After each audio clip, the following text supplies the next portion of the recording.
Go ahead, put it on real tight. Hope you brought your best tonight. They say they got the fireworks, yeah, they say they got the show. You're around the shoots, you're the best, so let's go. This is Texas Toast, a production of TSC Entertainment. I'm your host, Miss Helen. Kick back and enjoy as we toast the best from Texas. Hey everyone, welcome to the Texas Toast. I'm Miss Helen, along with an artist that I go way back to the beginning with. Hello, my old friend, Rich O'Toole. How are you? How are you doing, Helen? Thanks for having me on your podcast. Well, I'm so glad. I ran a little bit behind. We were down doing water yoga, so literally I'm still drying off. So this is pure Matagorda Helen right here. This is how we roll. What is water yoga? I thought yoga at Matagorda is where you just like passed out drunk in weird positions. Well, we actually do drunk yoga sometimes. It's probably more relaxing, I think. Yeah. No, we switch over to the water yoga once a week during the summer, but I prefer the mat yoga. But anyway, you might even remember Christy and Clay Bishop from down here, our fire chief. And yeah, I remember everybody, man. Yeah, because I know Bay City was like a second home for me. Yeah, and you came to Matagorda a lot. You and Ichabod used to hang out together. Ichabod, yeah. Ichabod. You know that Ichabod DJ'd my son and daughter-in-law's wedding. I think he DJ'd everyone's. He was the only DJ in Matagorda. He does so good. You know, he goes way back too with me, but it was funny because I told him, I said, you need a break, put on Beach Please and let's dance. He said, I don't know anybody that's ever danced to Beach Please. And I said, well, we're going to do it. Okay. Can you see this? I can. Oh my God. Yeah. That's way back. Do you remember that? Yeah. RIP CW, man. I'm sorry to hear about him passing. Yes. Bless his heart. Yeah. So let's go back because I still have that particular, that was when you came out with 17 and you had Cleveland and Robert E. Lee and Queen of the Misfits. That's still some of my favorite jam. Yeah, we're re-releasing our first record again soon. We had a song called Robert E. Lee on there. We took it down during the kind of the BLM stuff and just out of respect, you know, because Robert E. Lee.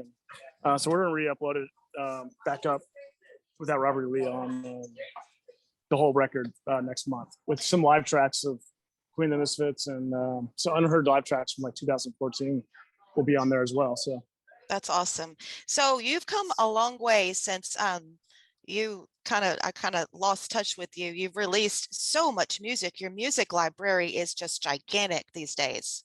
Yeah, I want to keep just pumping it out. I mean, I try as much as I can to just keep releasing music because I have a lot to write about, you know.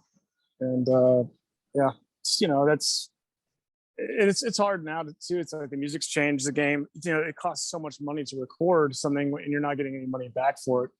I mean, it's the stupidest investment you can possibly do. Yes. You know, to record a really great song is $2,500 to do it the right way. And I won't make that back on with Spotify or Apple Music for years. Oh no, not for that nickel, dime, and no 99 cents. And yeah, I couldn't imagine even buying a stock or even buying. It's like if you bought a hamburger in a store and they barely gave you a crumb of bread, you'd be like, I'm never coming back here. But here we are. I have to keep doing it so fans can hear my music and it's for them, you know? Right. So it's tough, you know? Yeah. And that's what you were. I'm on the streets. I'm on the streets in New York City too. I see that. I'm loving that. So if it's live, I'm really sorry. No, it's not. No, this is awesome. Okay. I like it. Yeah, so you're in New York now. Yeah, I just moved up here 2 weeks ago. I'm apartment shopping and I'm shopping for either buy or rent. I don't know. I'm thinking of trying to buy a place just for a better investment. But yeah, I like it here. I like to write here. I love food. I love everything. And so, you know, the city's alive. And I can walk out my front door and go to my favorite coffee shop and get a bagel and get food and the nightlife and everything. It helps me write as a writer. You know, I want to keep putting music, you know, and I love being in Texas, but there's, you know, unless I'm fishing or like doing something by the water, I really don't have a passion there. And that's kind of why I moved up here. So, but it offends people. People get upset when I moved to New York because they're just like, "Oh, it's not Texas." It's like, dude, it's this life. Relax. You don't have to, you know, be in a state your whole life to still release Texas music. I've been there for the first 37 years of my life. Like, you've put out some wonderful Texas music. And going back to what year was that that you started? I think 2005. Okay. Or 2006, yeah. So So for a while. you've been at it for a long time, and you've had quite a few #1s on the Texas Regional Radio Report, and even some that didn't go #1 were still charting, and that's a heavy chart. And you've played tons of shows in Texas as well. Yeah, I think our stats would be, I think we have 4 #1s, 23 songs in the top 10, and we've done 1,700 shows. So I'm almost like retired. I mean, it's almost exhausting. And that was kind of recently, I don't know if you saw a post, but I just was like, I need a break. I was drinking too much. My anxiety was out of control. My stress was out of control. It's a lifestyle where, if you can imagine, playing 1,700 shows, and every show there's, thousands of people there, or even 500 or whatever, and they want to drink after, and you got to go to a shitty hotel room. And it was a lifestyle that really caught up to me. And that's why I needed a break. And I'll still tour, and I'll probably release more music because now I'm not touring, because I'll be cranking out a lot of jams. But yeah, I mean, it was something where I put in a post, and I was like, I gotta get some help, man. I'm worn out. Like, it was the stress and fatigue. And well, good for you. And sometimes you have to check yourself, and you come first, and you got to take care of yourself. You've put so much into your career, and I'm proud of you for stepping up and saying, hey, because a lot of people would fight it. They would just ignore it, keep going and rolling with it, and then end up in bad places. So good for you. Right. So you have a new release, 17 Wild Horses. Yeah. And a video. I saw the video. Very nice. Yeah. It's a great video. I think it's at a film festival right now in Waco. They're trying to win an award for it. It's cool. And I think 17 Wild Horses is number 37 on the chart. Yes, it's week, charting. So. Yeah, that's good, man. I'm still investing in the game. I'm a hard worker. I like to put it out there. I want people to hear it. So, we're still at it. Now, for a while, you were in LA, right? I was, yeah, off and on for like 5 to 6 years. That was a good thing for me too. It was a good break from Texas, and you got to meet a lot of creative people that are in film and music out there. So. And then you've had a couple of good collaborations on one of your CDs with Pat Green and Josh Abbott. Those were nice songs. Those were, me and Josh became friends early on in our careers, and working with Pat was an honor, as I idolized him. So, it's different, and our music's going to continue to change. It won't always, I don't know if our music will always be Texas country. I think the next record I'm writing sounds more of like a Springsteen, or it sounds more of like a Bob Dylan-ish type writing. As I get older, things change, and so continue to grow. Right. Well, that was the one thing that you can't deny, is that distinctive voice that you have. Yeah, it's weird. It's like a Ronnie Dunn mixed with something, I don't know. But I've always loved your voice since the first time I heard it. So that's the one thing. I mean, there's no denying when you hear. I was driving down the road listening to something one day, listening to one of the Texas radio stations. I was out of town, and it was like, as soon as the first, like, your voice hit the radio, it was like, there's Rich. No denying that voice. That's great. I know. Yeah. So what are you looking at as far as future releases? It looks like you got a new album coming out. Is that correct? Yeah, I'm working. We'll see if the label wants to do another record. I'm signed to Average Joe's. They have like Montgomery Gentry Ford in Nashville. They're an amazing record. I'm just not sure what direction we're going into, but and the album I'm writing is very much kind of more rock, artistic, more forward. So it'll be interesting. You'll still get the same Rich O'Toole stuff because the voice doesn't change, Right. But it'll sound like a Rich O'Toole record. So. Yeah. So where do you get like your musical inspiration for writing songs? I know you're talking about New York is helping you with coming up with material to write, but like when you first started, how young were you when you wrote your first song? I think it was a song called Blue Eyes. I don't think I've ever told anyone this. I think I was 15 or 16. I just got a guitar, and I found the recording. I can't remember, and I lost it. It was just sad because like it'd be so funny to hear that my voice was even different there. I didn't really learn to sing until I was like in college, and I found my voice really. And it was like blue eyes, like wild blue. It was like really, really dumb, but it made me understand that I was capable of writing a song. And people were like, "Wow, you're actually a good writer." When I played baseball, I would take a guitar on the bus, and I'd sit there and I'd make fun of the coaches. And it's funny, like one of the coaches pulled me aside and was like, "Hey, knock it off! But those are actually really good. Those are actually good songs. Like, I know you're making fun of me, but it's like you can write a song. You're a good songwriter." I was like, I think so. That's So in awesome. college, I just dedicated my life to it in college and started getting a following and whatnot. Yeah, and of course you were at A&M, so you were right Yeah, there where a lot of a lot of musicians, Texas artists came out of A&M in that area. a lot. I was the first guy to play the Dixie Chicken after Lyle Lovett and Robert O'Keefe. They didn't do it for like 30 years. And I Wow. begged them to do it, and they finally let me do it. I just had to do it for free for a while, and then they finally gave me $100 and I remember. Hmm. So That's awesome. yeah, Look at you now. What did you study at A&M? basically whatever the girls I were dating were studying. Because I just wanted to pass the test. But I was a communication major with a history minor. My mom begs me to go back for 2 hours because I'm like 2 hours away from a double major. But Oh, yeah, wow. communication and history. So. That'll keep you busy, and then music on top of that. So going back to talking about college, I know you grew up in the Houston area, but I can't remember which part. I grew up on the west side, so I went to Stratford High School. That's right. Memorial That's Jerry right. Ashford. Hmm. So in the suburbs. You were a But Spartan. They're the Spartans, Spartan. right? That's right. Yes. Yeah. So interesting. There was like a poor part and a rich part, and I was in the poor part. My parents were, I think they were lower middle class if I had to adjust it at that point. And all my friends were really probably upper middle class, and so I kind of grew up like faking like we had money because I just didn't want to not fit in, you know. Oh, And that taught me a lot too. That taught me about, class, and it gave me a way to like write about people because, when you see stuff like that, it gives you an insight of what life's really like, hmm. So.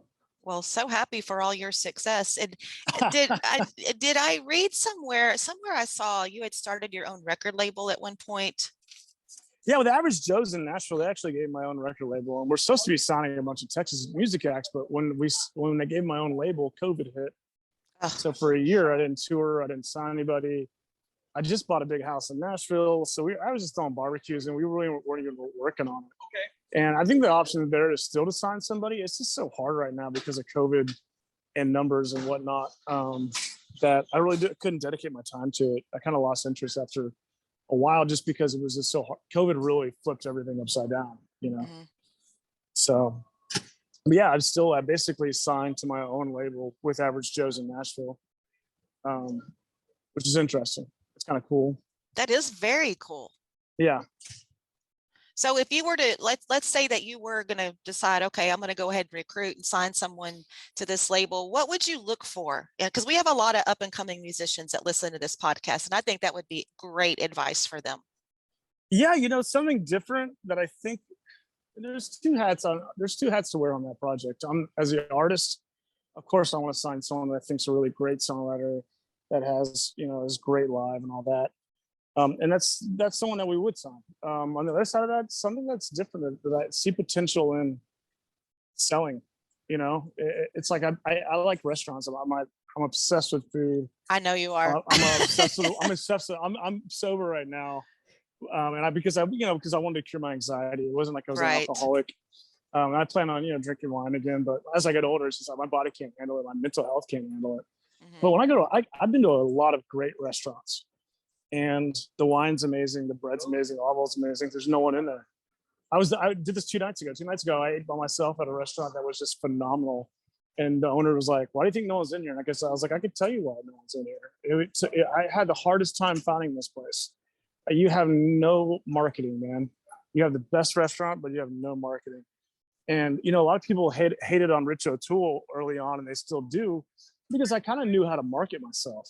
Yes, you did. I would put Absolutely. a sticker everywhere. Mm-hmm. I would know how to get in front of people. If I opened up for Randy Rogers, I would give away 1,000 CDs instead of trying to sell 6. Mm-hmm. I'd give away 1,000. So everyone had that 17 record because everyone got it for free. Mm-hmm. And people hated that. They're like, "How much is sell records? The merch they were just giving away." I was like, well, they're going to hear that. They're going to come buy a $10 ticket from me.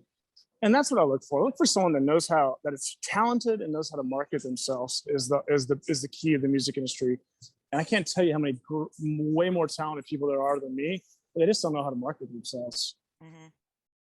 Yeah, and of course, marketing has changed so much too now with social media from when you first started. Oh my God, yeah. I was the first guy at A&M with a website. People were shocked. You can believe that. I was the first guy with a website. I Wow. remember it was 2000, 2001. People had websites, like Coca-Cola had websites like that. But like songwriters didn't have websites. So I built this really cool website with this guitar like flipped upside down, and you could see where I was playing in College Station. And I would put richotoole.com on every bar sticker, and people would go home and Google it. And they're like, yeah, I don't know this guy's music, but he's only doing a website, so I can at least track him. You know? And I remember I was one of the first, you know, at A&M, I was one of the first 1,000 people that had Facebook. When Facebook came out, and it was only open. They did some kind of announcement at A&M, and they said, there's a new thing called Facebook. If you have an A&M email address, you can sign up. Because remember, Facebook was only allowed to people with a college email address. Exactly. That's where it started. Yeah. Right.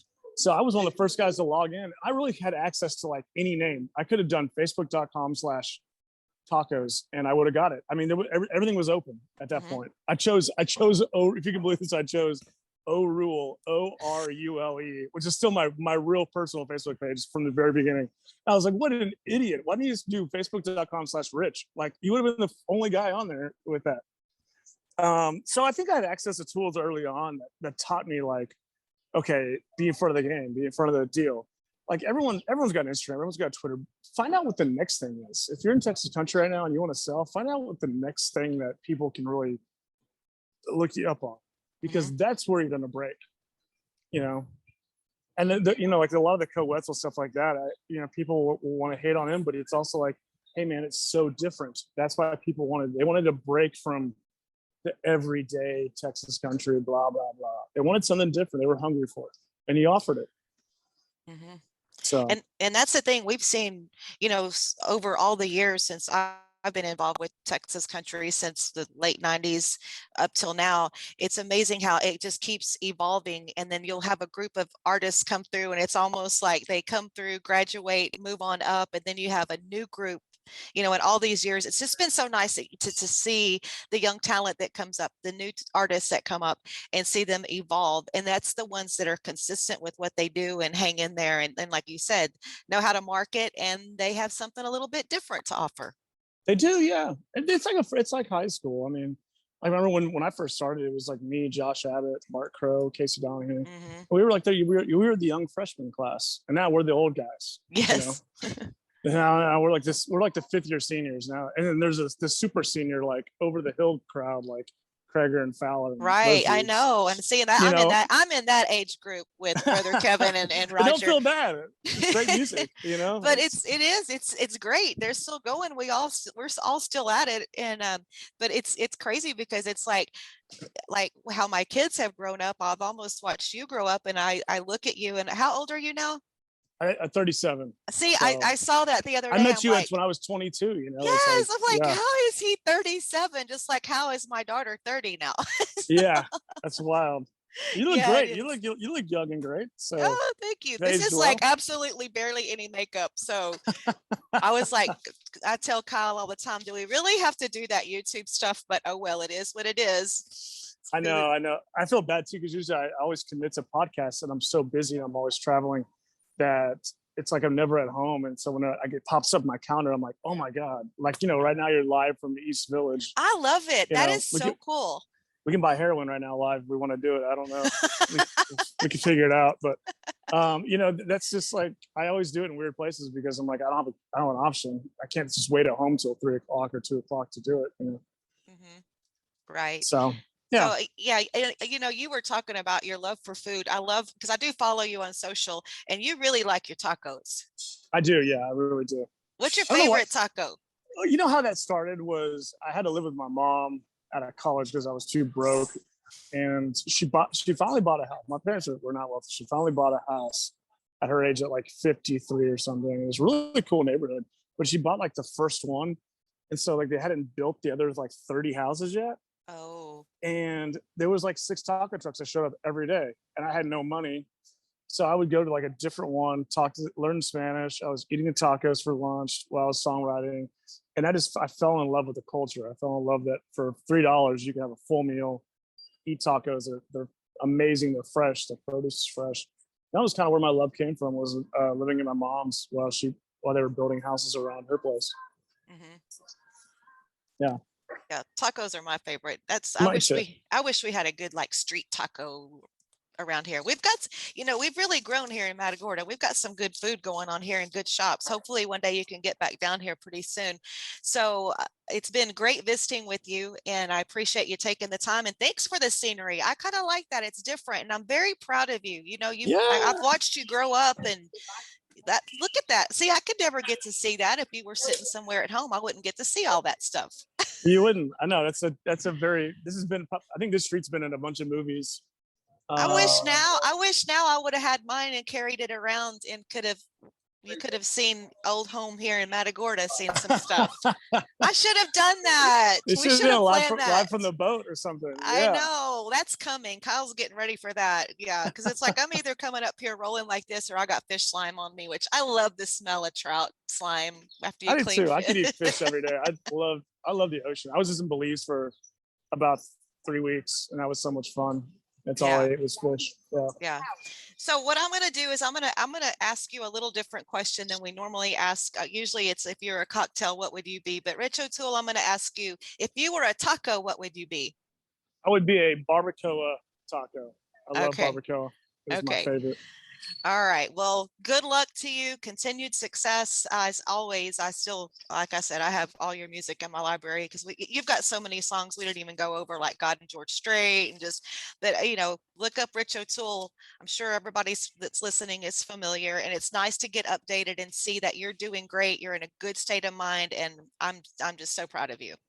Thank you so much. And really, thank you for having me on there. And I want to go fishing with you. So let's get something on the books. Come on down. And soon. it'll be cool. It'll be chill with me and Captain Ron. We'll get out there and be serious and get on some fish and wade fish a little bit if we have to, and go get them. All right, cool. All right. Thank you, Rich. Thank you.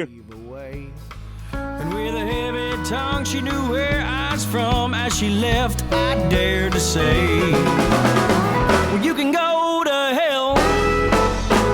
Hell, I'll go to Texas. I've had my fill of every place but home.